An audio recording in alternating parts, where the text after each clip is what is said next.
पति घर पर अपनी प्रेमिका को लेकर आता और पत्नी की आंखों के सामने ही वो अपनी प्रेमिका से संबंध बनाता। पत्नी खड़े होकर ये नज़ारा देखकर रोती रहती और जब पत्नी ज़्यादा रोती तो वहीं पर उस बेड पर वो अपनी पत्नी को खींच लेता और फिर प्रेमिका के सामने अपनी पत्नी से संबंध बनाता। ये वो दोनों के साथ कर रहा था, दोनों ही रोती थी, प्रेमिका और पत्नी। और आखिर में वो दोनों चुपके चुपके एक प्लानिंग को अंजाम देती हैं और आखिर में पति को पहले उसकी हत्या की जाती है और आखिर में उसकी लाश को जलाकर राख कर दिया जाता है। प्लानिंग इतनी शातिराना थी कि पुलिस के भी पसीने छूट गए, लेकिन आखिर में पत्नी की एक गलती की वजह से दोनों ही पकड़े गए। पूरी घटना जब आप सुनेंगे कि कैसे ये पति ऐसा क्यों करता था और फिर आखिर में इन दोनों ने कैसे प्लानिंग कर कर उसकी हत्या की, तो आपका मुंह खुला की खुला रह जाएगा। तो चलते हैं और जो आज की घटना है उसको शुरुआत से जानते हैं आखिर। तो दोस्तों, मेरा नाम मास है, उम्मीद है कि आप सब अच्छे होंगे, सुरक्षित होंगे। और जो आज की घटना है वो उत्तर प्रदेश के इटावा की और वहीं पर एक वृंदावन कॉलोनी है। 11 तारीख की रात लगभग 12 से 12:30 बजे का टाइम था कि अचानक से पुलिस कंट्रोल रूम पर एक फ़ोन आता है डायल 112 पर और ख़बर मिलती है कि यहाँ एक घर के अंदर आग लगी हुई है और आग लगने की वजह से अंदर जो महिला हैं वो चीख रही हैं, चिल्ला रही हैं, जल्दी से आकर उनकी मदद करनी है। अब जब पुलिस को ये सूचना मिलती है तो फ़ौरन पुलिस वहाँ पर पहुँचती है। घर के बाहर लोग इकट्ठा थे और कुछ लोग अंदर घुसने की कोशिश कर रहे थे, लेकिन पुलिस पहुँचती है और जो घर था उसको जैसे ही धक्का देती है तो पता चलता है कि अंदर से गेट लगा हुआ नहीं था, बल्कि गेट बाहर से लगा हुआ था। लेकिन लोग समझ रहे थे कि अंदर से गेट लगा होगा और अंदर आग लगी है। पुलिस जब अंदर पहुंचती है तो देखती है कि चारपाई पर एक शख्स जो जलकर राख बन चुका है, उसकी ऊपर से मतलब धुआं निकल रहा है और सामने ही जो कमरा है उस कमरे से एक महिला चीख रही है, बचाओ बचाओ की गुहार लगा रही है और महिला कमरे के अंदर बंद है, कुंडी बाहर से लगी हुई है और बाहर एक शख्स की लाश, वो भी जली हुई। पुलिस हैरत में थी कि आखिर यहाँ पर क्या हुआ है। महिला को बाहर निकाला जाता है, महिला से पूछा जाता है कि यहाँ क्या हुआ, ये जो जला हुआ है ये शख्स कौन है। तो महिला बताती है कि साहब मेरा नाम किरण यादव है और जो ये शख्स जले हुए हैं ये मेरे पति राघवेंद्र यादव हैं और मैं अंदर कमरे में सोई हुई थी, पति बाहर सोए हुए थे और पता नहीं कौन आया। एक लड़की को मैंने देखा था जो जब आग लग रही थी भागते हुए, तो एक लड़की आग लगाकर यहाँ से भाग गई है। अब ये लड़की कौन थी ये मुझे नहीं पता साहब, जहाँ तक मेरा अंदाज़ा है शायद मेरे पति की प्रेमिका ने इस घटना को अंजाम दिया है। जब पुलिस को इतना पता चलता है तो पुलिस छानबीन में लग जाती है, मोहल्ले के सीसीटीवी कैमरास चेक करने में लग जाती है। अब जो ये राघवेंद्र की पत्नी किरण ने ये बात बताई थी, पुलिस का शक किरण के ऊपर भी था और पुलिस किरण की कॉल डिटेल्स निकालना शुरू करती है कि किरण ने आखिर किससे बात की, किससे ये बातचीत करती थी।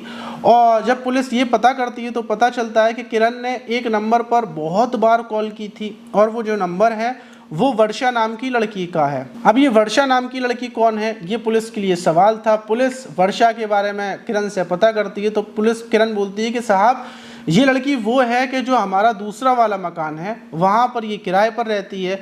पुलिस वर्षा को ढूंढने में लग जाती है, चारों तरफ वर्षा को ढूंढा जाता है और आखिर में वर्षा को गिरफ्तार कर लिया जाता है। वर्षा को जब गिरफ्तार किया जाता है तो वर्षा से पूछा जाता है कि तुम घर पर थी, राघवेंद्र यादव के घर पर तुम आग लगा कर आई हो।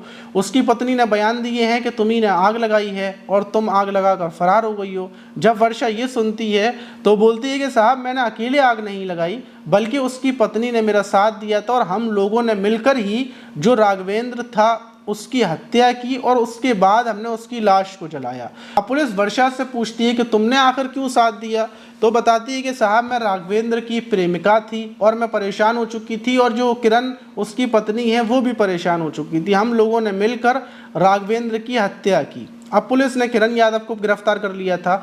अब शुरुआत से जब पूरी कहानी इन लोगों से पूछी जाती है, क्योंकि पुलिस के बीच बीच में से कुछ समझ में नहीं आ रहा था कि कौन क्या बोल रहा है, इसलिए शुरुआत से पुलिस पूरी कहानी पता करती है। तो पता चलता है कि ये जो राघवेंद्र यादव है ये दिल्ली की एक कंपनी में ये सिविल इंजीनियर था और वहीं पर ये दिल्ली में रहता था और फिलहाल में ये अपने इटावा में आकर एक अपनी पत्नी किरण यादव के साथ रह रहा था और इसका एक बेटा है प्रिंस, जिसकी उम्र लगभग 17 से 18 साल है।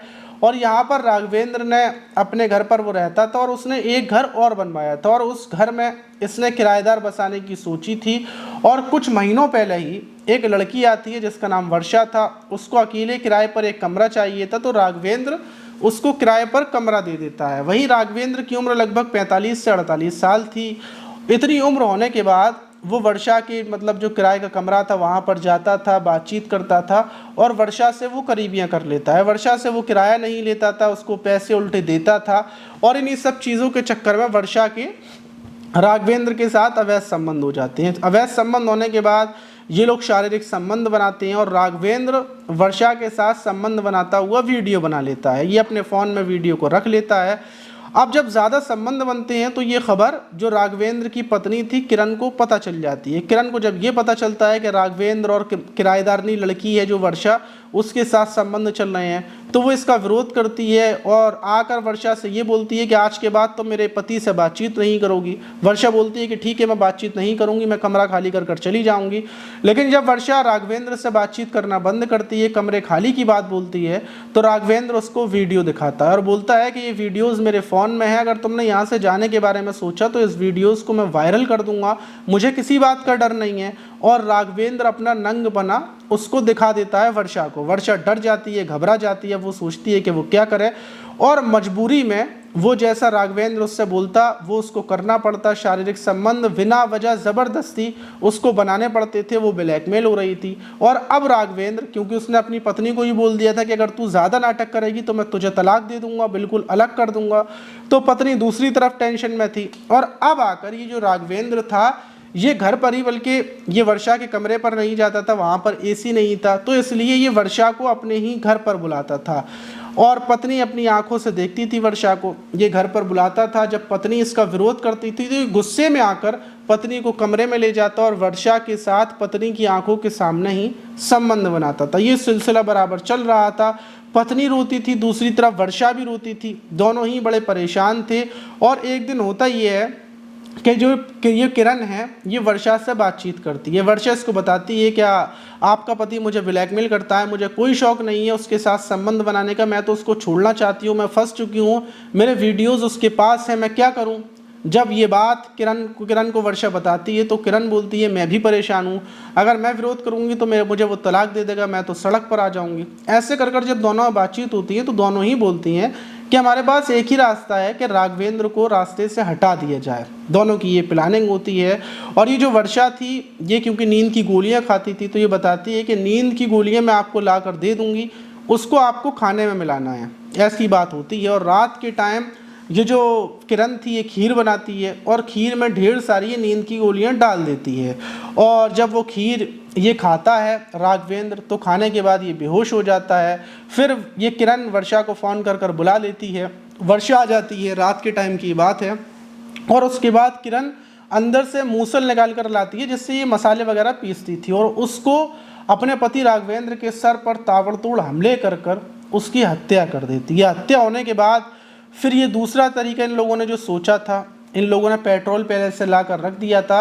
फिर ये पेट्रोल लाते हैं और राघवेंद्र के ऊपर चारपाई पर, क्योंकि बाहर वो सोता था, तो उसी पर ये कपड़े वगैरह चादर वगैरह डालकर और पेट्रोल डालकर आग लगा देते हैं। और प्लानिंग वर्षा ने ये सोची थी कि वर्षा यहाँ से भाग जाएगी और जो ये किरण है ये चिल्लाएगी कि जो राघवेंद्र हैं उन्होंने खुद को आग लगा ली है, मतलब ये मामला डाला जाएगा कि राघवेंद्र ने खुद को आग लगाई है। और ऐसा ही होता है, वर्षा वहाँ से भाग जाती है। लेकिन किरण ये बोलती है कि मैं कमरे के अंदर जा रही हूँ, तुम बाहर से कुंडी लगाकर चली जाओ, मैं बाकी सब संभाल लूँगी। किरण के दिमाग में कुछ और चल रहा था, उसने ये सोचा था कि पति की तो मौत हो गई, अब दूसरी बात बची है ये वर्षा, तो ये वर्षा को फंसवा देगी, जेल पहुँचवा देगी, मतलब एक तीर से ये दो शिकार करेगी। दूसरी तरफ वर्षा ये सोच रही थी कि मेरे जाने के बाद ये किरण ये चिल्लाएगी कि राघवेंद्र ने अपने ऊपर पहले अंदर बाहर से कुंडी लगाई और उसके बाद अपने ऊपर पेट्रोल डालकर खुद ऐसा कदम उठाया है।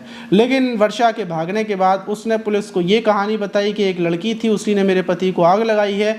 पुलिस ने जब वर्षा को पकड़ लिया तो पुलिस ने वर्षा से सबूत मांगे। वर्षा ने कॉल डिटेल्स दिखाई, कॉल रिकॉर्डिंग दिखाई, बताया कि साहब किरण ने ही मारने की प्लानिंग की थी, मैंने तो सिर्फ साथ दिया, किरण ही परेशान थी और मैं भी परेशान थी, लेकिन प्लानिंग किरण की थी और हम दोनों ने मिलकर ही राघवेंद्र की हत्या की है, बल्कि मैंने अकेले हत्या नहीं की है।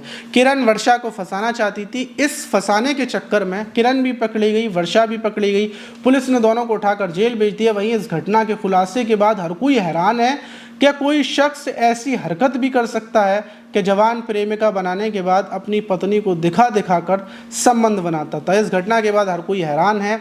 आप इस घटना पर क्या बोलेंगे कमेंट बॉक्स में ज़रूर बताइएगा। और अगर आपको हमारी वीडियोस से कुछ सीखने को मिलता हो तो देखिए ऊपर फॉलो का सब्सक्राइब का बटन है, उसको दबाकर हमसे ज़रूर जुड़ जाइएगा। मिलते हैं किसी और वीडियो में, जब तक के लिए अपना ख्याल रखें, सुरक्षित रहें, सावधान रहें।